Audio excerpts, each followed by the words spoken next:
This morning for you on Daybreak, we need to let you know how you're able to meet the candidates that are looking to make an impact on the Show Me State. And we bring you an update on COVID-19 cases at universities in Springfield. It's all ahead this morning for you on Daybreak. Welcome on in, everyone. It is Monday, October 5th. Joe Morano here with you. And I'm Jennifer Abreu. Joe, we were just talking about how it was kind of cold this morning, but not as cold as we have seen it. I didn't even notice how cold it was, and I don't know if it's just, maybe I'm just used to how cold it's been in the mornings. Let's check in with meteorologist Beth Finello about these temperatures. Beth, cold today, but we are seeing a warm up, right? Reaching the 80s soon. I mean, we're just all over the place. All over the place. If you pick a number between 30 and 90, it's probably on my 7 day. That could be a good game. Like for the next 4 or 5 days, this would apply, right? Yeah. I mean, we are going to be, it's just all over the place. We're starting off in the 30s this morning. There are going to be mornings we're starting off in the 50s. I mean, we're just riding this roller coaster through the week. We're starting off this morning with a frost advisory for those east of Highway 65. This goes until 8 o'clock this morning. We've got all the ingredients near freezing temperatures, not looking at anything below 32, but we will have temperatures around 36. Clear skies and calm winds, all the ingredients we need for frost development. You'll notice in Branson we're at 45 with winds out of the south and east at 9 miles per hour. That's why they are not in that frost advisory. But look at this, off to the east, 36 in West Plains, 37 in Fort Leonard Wood, 44 in Springfield, and 49 in Joplin. Winds out of the south and east at about 5 to 15 miles per hour. Will be breezy as we head throughout the day today. So as you head out the door, grab your jackets. It's cold. Temperatures in the 30s and 40s. We'll be in the upper 60s and lower 70s by this afternoon. Plenty of sunshine. Not expecting any road hazards as you head out the door this morning or as you head home later today. Kids, you're going to need your jacket as you head to school with temperatures in the 40s, giving it the grade of a D to start, but an A+ by this afternoon, giving it the grade of an A with 70-degree temperatures. So here's what you need. A jacket, you'll need your sunglasses, a mask, and of course your phone, your keys, and your wallet. All of the essentials that you need to head out the door on this Monday morning. We've got temperatures in the 80s by the middle of this week. Plus, I've got a tropical update for you in 10 minutes. As of now, we are less than a month away from the election, and Color 10 is your local election headquarters. Want to bring you a way to meet the candidates. Madison Heaver's been sitting down with them to discuss what issues they see as most important, why they're running, and why they believe they should have your vote. Now, these interviews are under the Make It Count button at ozarksfirst.com. There's 4 races that we've profiled so far, but more are coming on as we continue to air them, so you'll want to bookmark that page and learn more about who's running for office in Missouri. The number of COVID-19 cases are decreasing at universities in Springfield.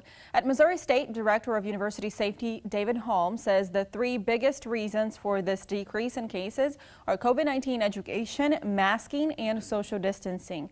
Now, he says there are under 10 cases per day, which is what MSU was expecting. MSU, Drury, OTC, and Evangel meet regularly, and they wrote an open letter to City Council earlier this week asking the city to extend the mask ordinance. We fully support the mayor and the council in extending the order. All of the universities are an integral part of Springfield. So if they're not masking within the broader community, then we know that will have an impact on our campus. We don't live in an insular bubble, right? We are going out, we're shopping, and it makes it easier for us as a campus to focus on pedagogy and teaching and not worrying about whether we're having to convince someone of the efficacy of masking.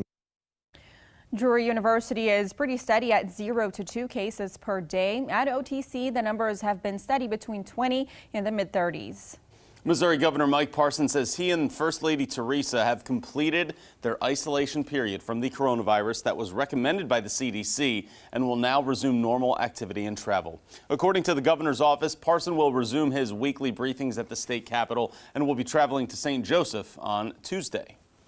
Senator Hawley once was at a White House ceremony for Supreme Court nominee Amy Coney Barrett, and 2 other senators at that ceremony later tested positive for the virus as well. The senator tweeted on Saturday that an additional test has come back negative.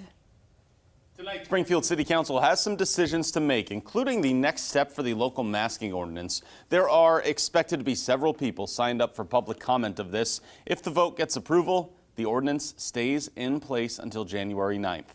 Council may also vote on $600,000 in funding for body cameras for the Springfield PD, which would provide $240,000 for the force. There's also talk about a grant for Springfield Police to provide a motorcycle safety course. The grant would be for about $12,000.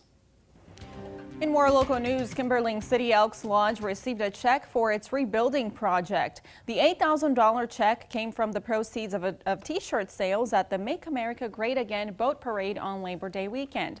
The lodge burned down on August 23rd. The building and everything inside was lost. Chairman of the board for the Elks of Kimberling City, Wendy Youngblood, says the check will help them get on the way to rebuilding. We're always glad to receive a donation. We're used to giving. So when somebody gives back to us, it's different for us because we're used to giving. But when your building burns down and you face times like that, then sometimes you have to humble yourselves and receive from other people. Youngblood says a building fund has also been started at Arvest Bank in Branson West. Anyone who wishes to contribute can do so there. Northwest Arkansas held one of its biggest one-day volunteer efforts of the year over the weekend. Volunteers with United Way of Northwest Arkansas teamed up with several nonprofits in the area to complete some overdue projects there. Jackie Hancock says that CEI Engineering was just one of the many groups donating time and resources, partnering with Sunshine School. We are everywhere from Salem Springs, Bentonville, Rogers, Fayetteville, all places in between. We've got many different organizations that are getting help from a lot of different companies in the area. Last year, volunteers donated nearly 1,200 hours to Live United Day and are looking for more in this year. Taking a live look outside on our live drive, things are quiet, things are dark as you head out this morning. We've got dry roads, but we do have some cold conditions. We've got a frost advisory in effect for those east of Highway 65. That goes until 8 o'clock this morning, and we've got cold temperatures as you head out the door, but 70s by this afternoon and 80s by tomorrow. We'll do that right after the break. Don't go anywhere.